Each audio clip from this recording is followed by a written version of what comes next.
Hey everyone, it's Dave Hagan. Do you have an emergency fund? Today we'll talk about how to do it, how to set it up, what's it supposed to be used for. That's today on the Financial Wellness Podcast.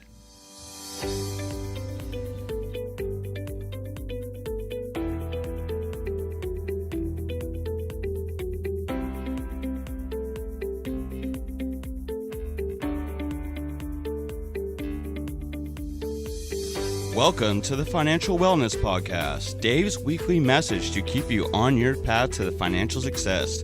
Here is your host, financial problem solver and talk show host, Dave Hagan. Hey, thanks, Nick. Now, as many of you know, several weeks ago, I laid out my 5 steps to financial freedom.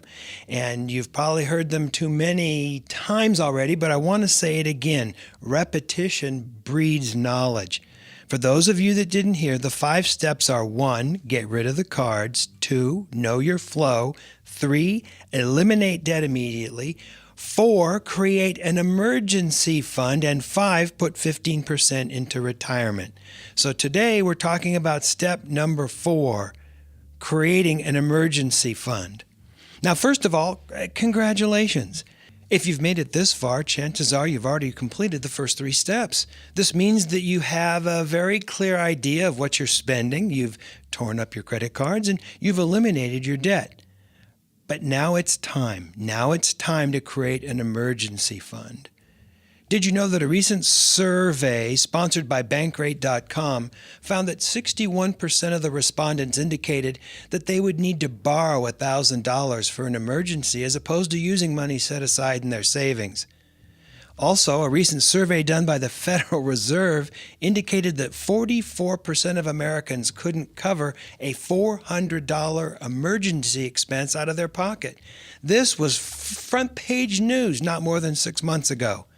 This means that many, way too many people are living paycheck to paycheck in the United States. Now, the best way to protect against becoming one of these many Americans is to create an emergency fund. Now, what's an emergency fund for? Well, it's for an unexpected car repair, an appliance replacement, a medical emergency, an auto accident, something like that. It's not to be used to put a down payment on a car or a house or to take a trip. Those aren't emergencies. This fund should only be used truly for an emergency, something unforeseen, something that's got to be dealt with right away, something that can get you back to living your life. How much should a person have in their emergency fund? I recommend 6 months of living expenses. Now, bear in mind, this is not income, but rather living expenses. This should be a smaller number than income, right? This is what people usually call their nut, their monthly nut. You should be able to cover that nut for 6 months with your emergency fund. Now, some people think that you should only hold back 2 months of living expenses in your emergency fund. I prefer 6. This is why I put this step further along in the financial plan, probably further along than most do. I think 6 months is necessary because, for example, if you lose a job, it seems like it takes about 6 months to find a really good job.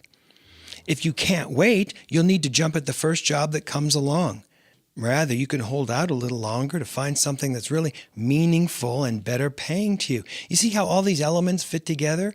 If you have an emergency fund, you put yourself in a better position to get a better job so that you can have the chance to really become the personal master of your money. Where do you get this emergency fund from? It doesn't matter.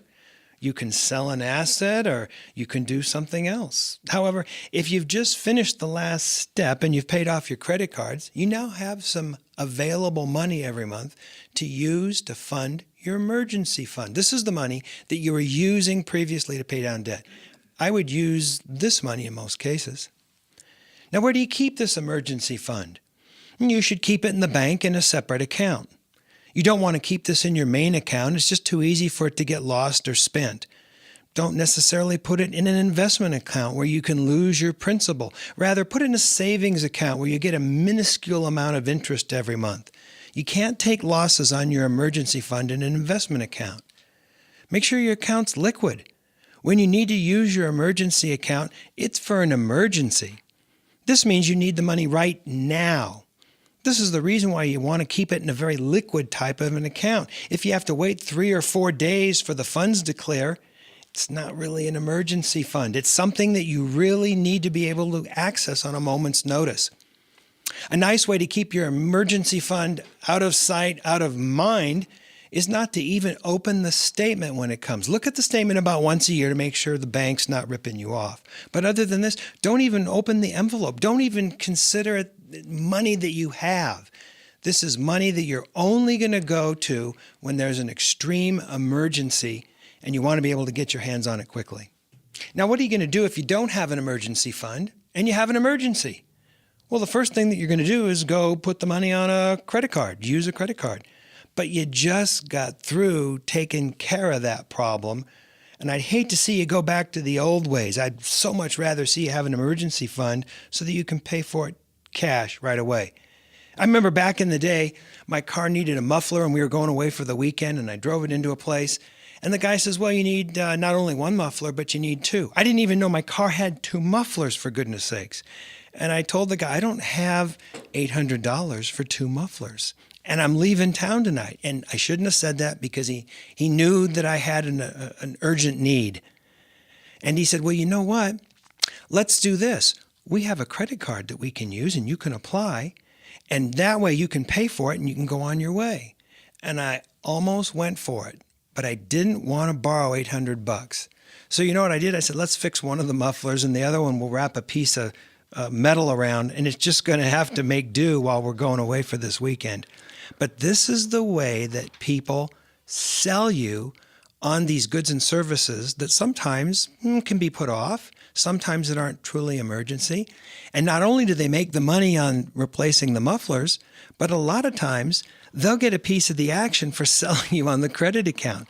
So don't fall into that. Somebody's trying to get you to do something by opening up a credit account. I tell people, look, just walk away. Just walk away. You're not going to play that game anymore. You're now smarter than the average Joe or Jane out there, and you're not going to play that game. You're not going to be part of that $1 trillion in debt that's accruing interest at 17.5%. All right, that's just a short one this week. Let's leave some time for some more interesting emails, and we'll go from there. This is Dave Hagan, and you're listening to the Financial Wellness Podcast. You've been listening to the Financial Wellness Podcast, Dave's weekly message to keep you on the road to financial success. If you'd like Dave to answer any of your questions, email them to dave@davidrhagan.com. If you like the podcast, you can subscribe to the podcast by hitting the subscribe button in your app. You will automatically get a reminder each time Dave uploads a new episode. Or you can use the app to share this episode with your friends and family. Let's listen in now as Dave answers some emails. All right, my favorite part, emails. Nick, what do you got for us? Now, Dave, before emails, I actually had a quick question on the emergency fund. So I'm actually pretty good about paying off my credit card, and I have a 0% balance. I have no outstanding charges.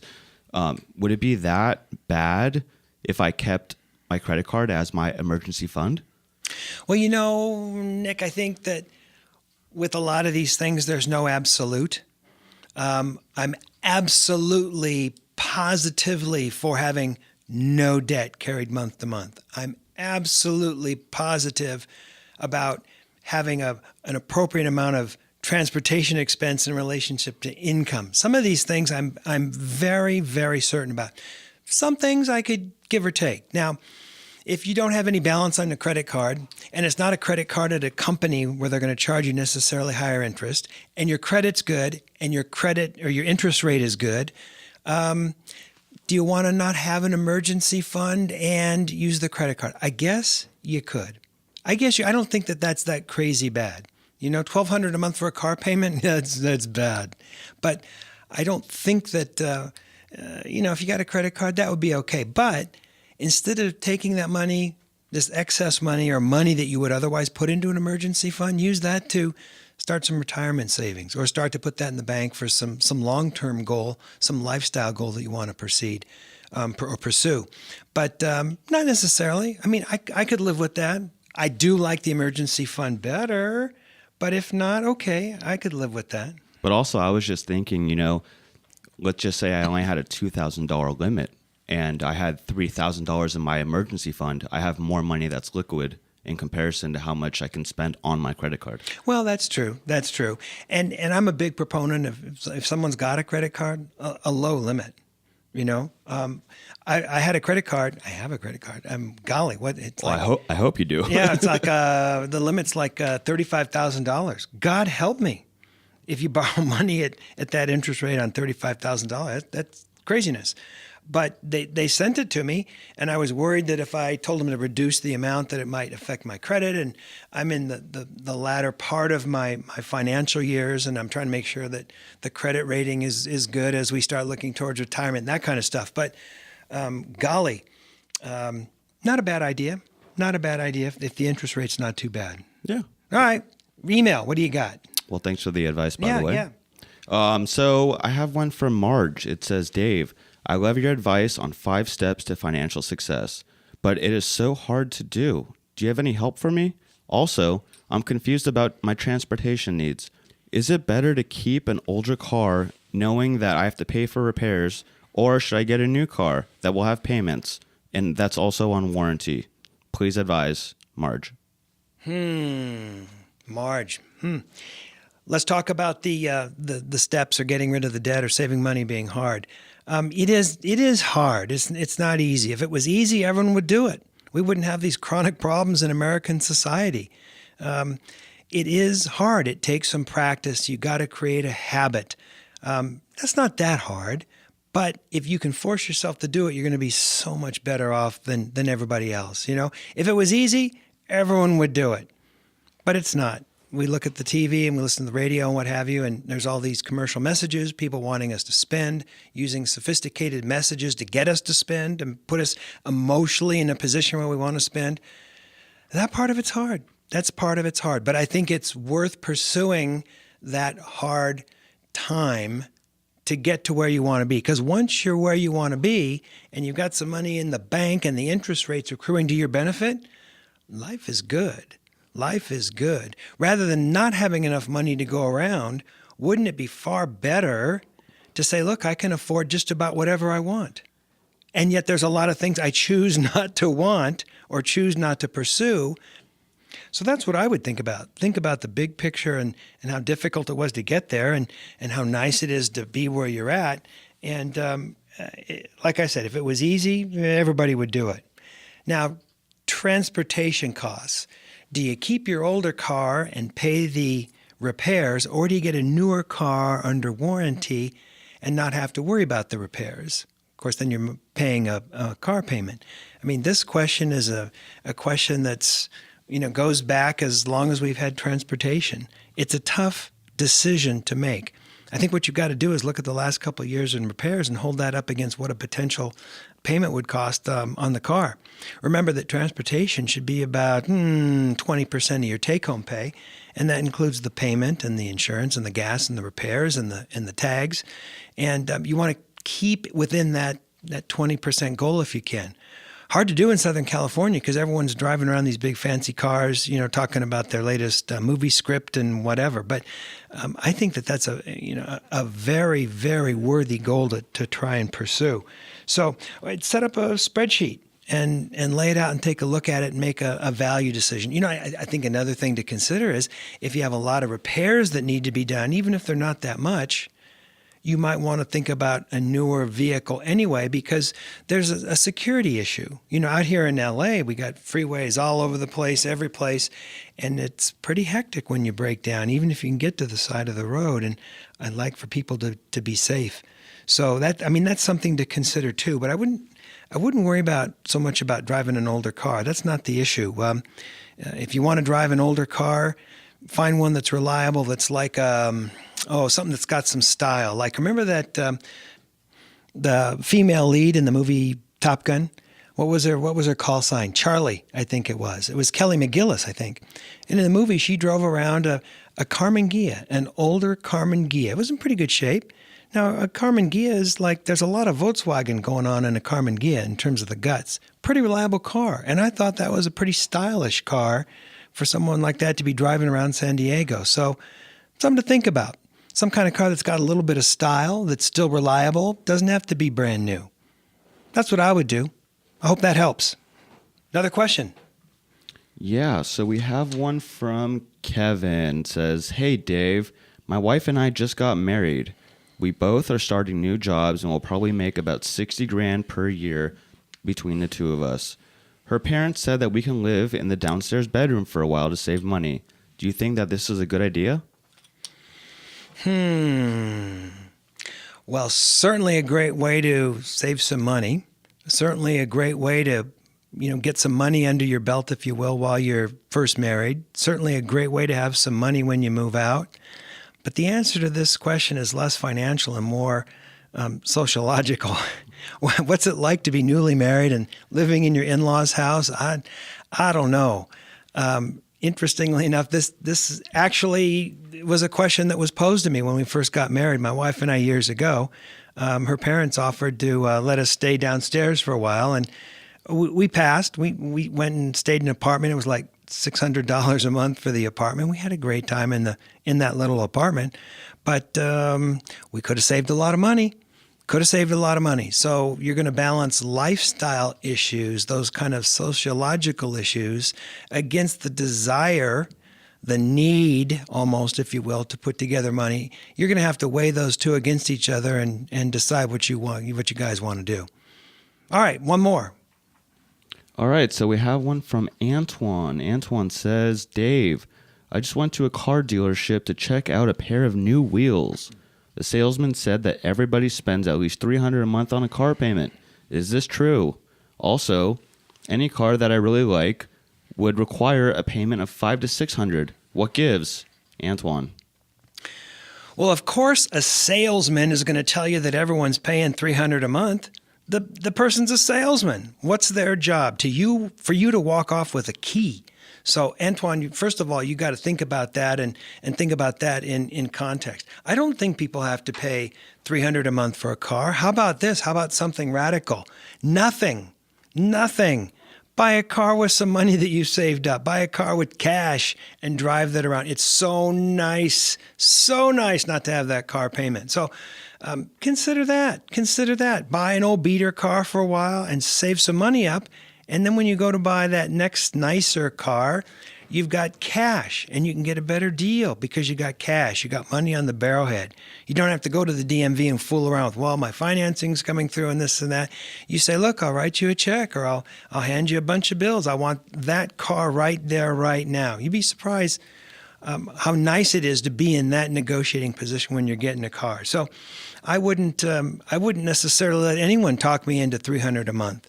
Now, the price of cars is the other part of your question, and I think that it's crazy. The other day, I dropped my car off for an oil change, and I was walking through the lot, and it was a Ford dealership, and I saw some Expeditions and a Navigator, and I kind of peeked into the window as I was walking by, and I'm telling you, these are exquisite cars. These are wonderful. The inside is so clean and new, and wood burl, and the nice new steering wheel, and all the latest electronics. I mean, I immediately wanted the Navigator. It was exquisite, and I highly recommend picking one up unless you have to pay for it.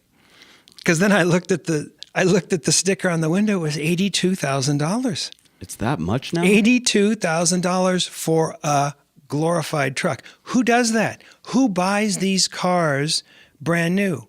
I mean, think of all the other cars that you could get for $82,000. I mean, there's some really nice cars out there for $82,000. Think about what the monthly payment would be on $82,000. That would be like $1,400, $1,500, $1,600. Who does that? I mean, maybe someone that's making $300,000 or $400,000 a year, but who does that? And you drive that vehicle off the lot, and $82,000 is now worth $60,000, $65,000. And 2 years from now, that $82,000 car is worth $40,000. And you're still paying the payment on the full price when it was new. I don't know. I don't think that's a good idea. I don't know who's buying that many cars at that price, but yet, you see the auto truck pull up and it empties and they put it on the lot, and the next week another one shows up. So they're moving these cars. I just can't imagine who's dealing with this burden of these payments every month? Unless I guess someone's just wealthy and they've got unlimited cash and they're writing a check for $82,000. But I got to tell you, I can think of a lot better things to do for a check for $82,000. Wow. So I hope that helps. I hope that gives you some perspective. Don't let someone talk you into payments. Don't let someone talk you into $300 or $1,200 or $1,400. Think about other ways to deal with that. Think about older cars that are eccentric, that look cool. You know, a really cool car, a Porsche 914.